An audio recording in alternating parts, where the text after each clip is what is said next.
Hey folks, Dean here, and today we look at a city's skyline video where we look at the map editor that is actually included in the game itself. That lets you create any sort of landscape that you might want to do, including maybe, I don't know, a landscape for your hometown. So from the main menu, we'll just go ahead and click on Tools, and then go to Map Editor, and we'll just load a new map and start from scratch and look at the tools. You do have to pick a theme here, and this is important because every map in the game, as far as I know, is locked in a certain theme. So you've got your very nice, bright, sunny theme here with a lot of deciduous trees. You've got your northern theme here, which is a little bit more desaturated and I think has more evergreen trees. And then finally a tropical theme that I think the grass is maybe like a bit more bordering on the yellowish tint and also has lots of palm trees. I'll just go ahead and pick the sunny theme, which I think is, I don't know, perfectly fine kind of default theme here. Now, hopefully you know how the game works at this point, because a few of the mechanics have to be understood to be able to really, properly work this map editor. Right away you can see that the map, we'll come back to the chirper in just a second here, you can see the map is divided into some squares. It's actually, it might be a little hard to see on YouTube, hopefully you're at the full 1080p resolution. The map is divided into a grid of 5 by 5 squares, and the square in the middle is slightly more highlighted. These squares here represent all the squares that you can buy in your city. The highlighted one is your starting square, although you can change it. Is it this button here? There we go.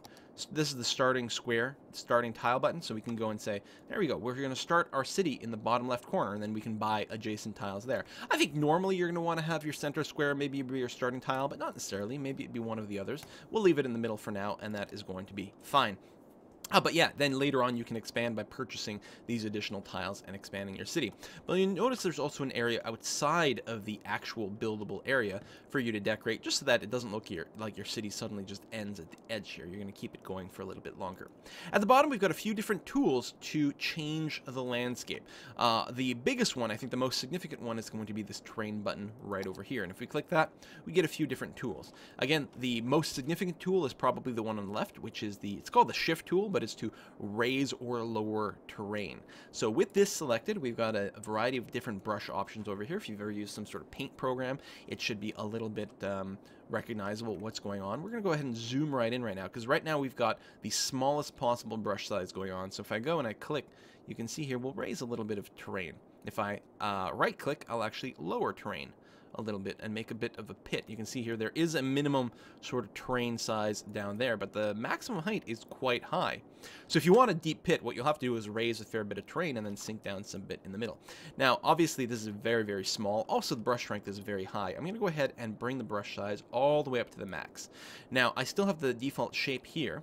Now, if I go and I click, you can see it makes sort of a, I don't know, a nice round sort of hill because of the current shape. I can also change the strength of the brush. If I bring it all the way down, it'll grow much slower, which will make it maybe a little bit easier to sort of paint out some gentle curves over here. You can also see as cliffs get a little bit sharper, or rather the slopes get a little bit more steep, it'll turn from grass to the sort of I don't know, stony sort of look. If we change to a different brush, let's say I change to this brush over here, you're going to get a very different feel for things because it's not faded at all on the edges. It's going to be a very, very sharp, flat plateau, flat at the top, and then a sharp edge after that. And then there's a few others to just, try to add a little bit of bumpiness and extra details and, just mix it up a little bit for different reasons. There's an undo feature in here, which is kind of cool. Now, if you end up with these heights and you're not quite keen on what's going on, that's where the other tools really start to come in. For example, the soften tool over here, if I take the soften tool and I take the regular circle and say we cut it down to half, anywhere where I run this tool over, everything will get smoothed out just a little bit. So now instead of a sharp edge, we get a much, much smoother curve. And the longer I hold it, the more smooth this whole curve will get. So it's a good example of like maybe erosion. So, it's like it's been rained on for several years, so everything gets just a little bit smoothed out. I personally feel when I edit these sorts of height maps, I tend to end up with stuff that's, pretty rough and bumpy, and it's really nice to go and smooth things over afterwards to make them a lot smoother. Especially in a city builder game like this, the game will respond a lot better if the landscape is relatively flat, because it'll just make it a lot easier to place all your buildings. There's also this tool here, which is the level tool. What happens here is whatever your terrain height is set to, that's what things will go to when you push. There's no left click, right click, or anything like that. So I'll set the terrain height to something like 400. I don't know if that's feet or meters. or whatnot, and I just click there, and now as I paint, that's what happens. If I set my brush strength to 1, it'll just instantly set everything to that height right from the beginning. And that'd be a good way to bulk set things, especially with the highest brush shape. I can just sort of paint on and say, this is the general height I want most of my city to be at, something like that. And then I can go into, say, maybe the smoothing tool and go and make some little ramps, basically, that can get people on and off on this plateau in some fashion. You know, you can keep working on it. The last tool here, I've never actually seen, I think, in a height map editor for a game before, the slope tool. It's actually kind of interesting. What you do is, it's a two-step process. You have to start by right-clicking somewhere. And what the right-click does is it sort of sets a base height. So, for example, if I right-click here, and then I click with the left tool, nothing seems to happen. But if I right-click up here, and then left-click, you can see what it's doing is it's building a slope that will end up hitting the peak exactly where I right-click. So I had right-clicked over here, and you can see, if you look very closely, that's exactly where the slope hits that point, is right where I right-clicked. So basically, you just set your mouse. So here the brush size doesn't matter for the right-click. So I'm going to set a right-click like right here. And then no matter where I go, I will be building a slope towards that point. So let's say I go here. Well, it's already mostly at that level. But if I go here, it will make a slope that goes basically there, based on whatever level I started at. Right? So here it's going to slope from ground level to there. If I go here, it'll just slope from here to there, which will be very, very smooth transition because I was almost already at the right height. And that's, and again, another useful tool for making sort of flat, gradual slopes that are therefore going to be easy to get roads on and buildings on and all that kind of jazz. So those are all the terrain tools that we've got there. So you can put a lot of work into the area. I'm going to do a few more things over here just in preparation for something else. I'm going to go ahead and sort of, oops, I didn't want to actually increase. I wanted to decrease over here and make a bit of a hole. Let's get a bigger brush size, something like this. There we go. So we'll get a nice pit and then sort of dig out something that's effectively going to be a river.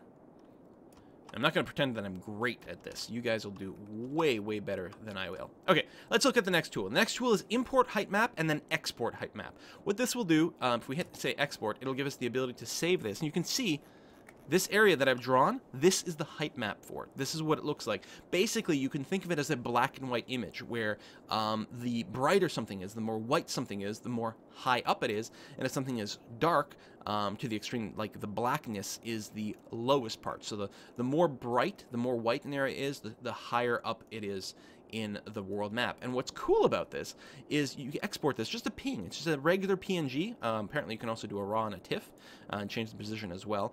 And what this will do is give you an image that you can then go into Paint or Photoshop or something and edit there. You can draw. You can use all your tools from Photoshop in there. But what's cool is you can also use the import tool, which gives you the ability to have something drawn ahead of time and then bring it into this game. And in fact, there are height maps, these black and white height maps that have been created for all kinds of cities in real life. You can get satellite imagery of an area and as a height map, and then you can pull it into the game here. You might still want to adjust a little bit once it's in the game because you know, a satellite mapped area of the world may not actually be the optimal kind of gameplay situation for City Skyline here. You might still want to make a little bit of tweaks just to make it actually play better, for example. Anyway, enough looking at those. Let's look at a very cool tool, which is the water tool. This will also help to explain exactly how water works in the game. So you can see here there's two of them. One is to set the sea level. So if I click on that, you can see there's a sea level slider. If I bring this up very, very slowly, what it's going to do, there we go, and then reset water to sea level. You can see here I've said where I want the ocean to be. I want it to be 135, I don't know, feet high, or whatever the unit is over here.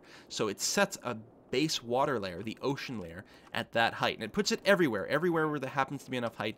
It will set that up there, and if we let the game go, especially on I'm just putting it on fast forward, you'll see it'll even out pretty well. But let's not do that. Let's bring the water level all the way down and then reset all the water to that.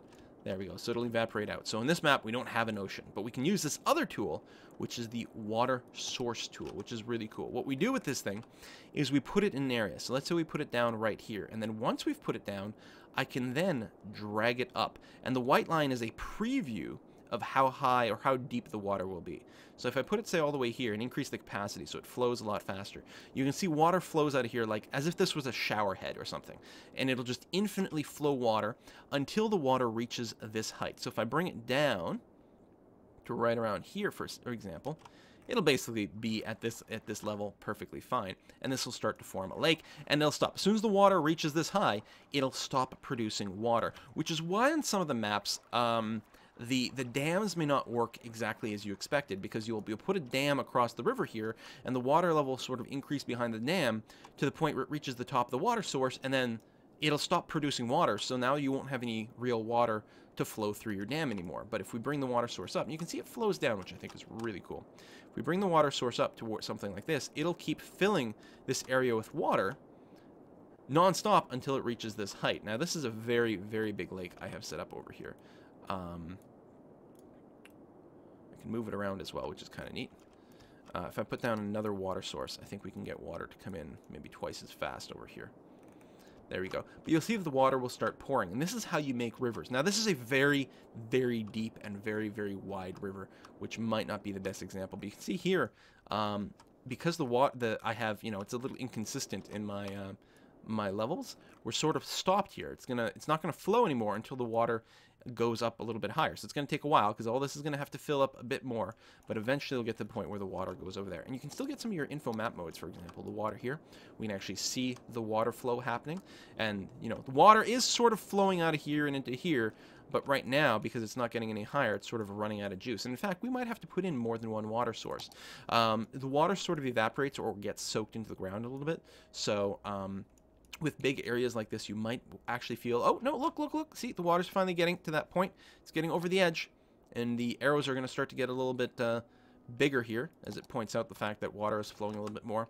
And these, like, this water physics, I don't think I've ever seen anything quite like this in the game. I mean, some of the closest we've ever gotten to real flowing water was something like Minecraft or something, and it certainly doesn't work like this. What I can do here is just lower this area a little bit like that, help the water flow through, and there we go. And eventually it'll run its way all the way over here, for example. So these are the water source tools that you can use to create your rivers in the game. Again, I'm really hoping you guys make something a lot prettier than I'm making here. We've got some little waterfalls and everything, which is kind of neat. And there you go. This is probably way too deep and way too extreme. I mean, imagine you're playing City Skyline and you're trying to deal with these kind of cliffs. That is just ridiculous. And yeah, I think these are kind of in meters, because I mean, your houses are not that big. Your houses will come up, you know, to around this tall, and then you've got this giant cliff next to it. Well, that's not necessarily what you want. What else we got? We've got here our ground resources. So we've got ore, we've got oil, and then we've got fertile land, and this is where you can get your specialized industries. So you can paint these down. There's really not to be much to be said about them. They're going to be really obvious in this mode. So this is a fertile land, this is a oil, and this is an ore over here.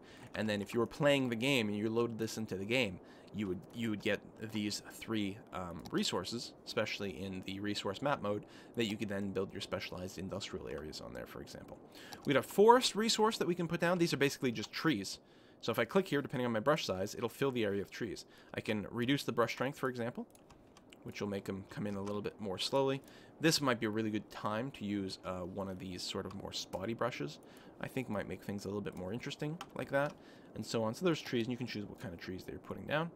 And then there's roads, and it's very important, because if we look at the chirper over here, the chirper says, for this to be a valid map that you can use in-game, we need three things. One, there needs to be water in the starting area. Now, our starting area is the center square, and technically, because of this, that's technically some water in the starting square. Obviously, that is not terribly good. Let's go ahead and make maybe the water a little bit better. Take this brush, bring it down a little bit. We'll make kind of a cool waterfall over here, like that, like that.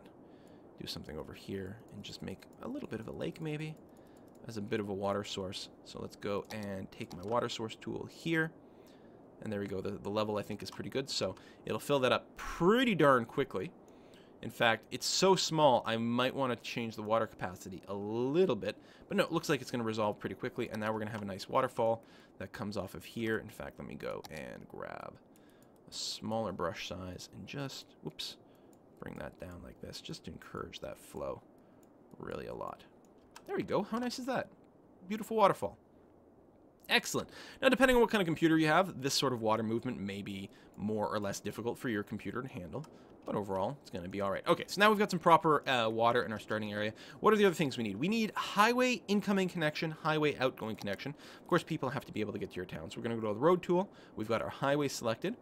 And the incoming and outgoing connection, all we have to do is make sure that we can connect to the edge of the map. So our incoming has to start at the edge of the map. Or let's start with the outgoing. So I'll click, say, here. And then just pull it all the way out of the map over here. I don't think it literally has to go to the edge.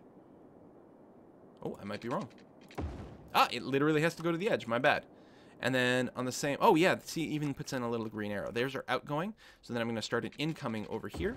There we go. We've got another green arrow. And I'm just going to keep clicking. Again, I'm doing this sort of fast and easy and lazy. And then as soon as I get into the starting area over here, boom. I now have an incoming and an outgoing connection. It's also recommending that we have some oil, forest, fertile areas, and ore in the map, which I have a little bit of it. It's pretty sloppy, but there you go. And it's saying, hey, maybe you would like a train connection and a ship path and a plane path. So the train is pretty simple, right? You've got a track connected to the outside world. There we go. Connected to the outside world, and just bring it somewhere on the map. So maybe somewhere over here. There we go. Figures that's good enough, and then we could even have it leave if we wanted to, but it's not critical that we do. Now, the ship path is kind of interesting. So we've got, this is the ship path over here, and you can see here it's got a dotted line. Well, what you do is you literally sort of drag out an area. Oh, it has to be in water, though, which this is not good. It really needs to be an ocean. Can I take this, take the biggest size, strongest brush, and then just drop everything over here? So we'll get some water, like that. And in fact, maybe I'll even set the ocean level. Oops, ocean over here. And we'll just set it to a little bit more. A little bit more. There we go. So we technically have a wee bit of an ocean over there. And if I do that, and then I go to my roads, and I take my ship, what I can do is you just set a path. Somewhere like this, like this, like this, if I understand it correctly.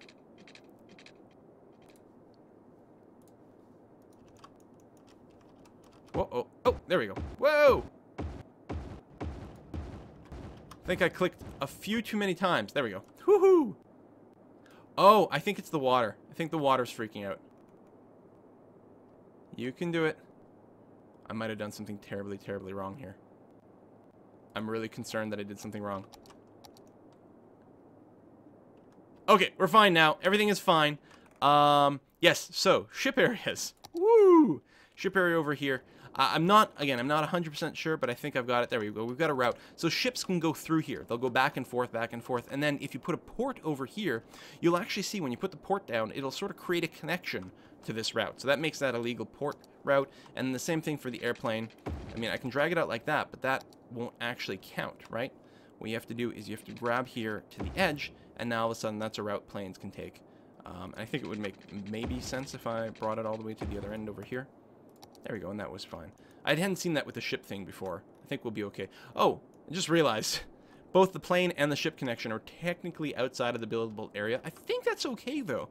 Yeah, it is, because I think we could put a port here, and I think it would connect up to the ship, and we'll ultimately be okay. I think the fact that I've got so many waterfalls and things maybe complicated the water table a little bit, but we seem to be all right. So there you go. According to Chirper, this is a perfect map. This is the world's greatest map.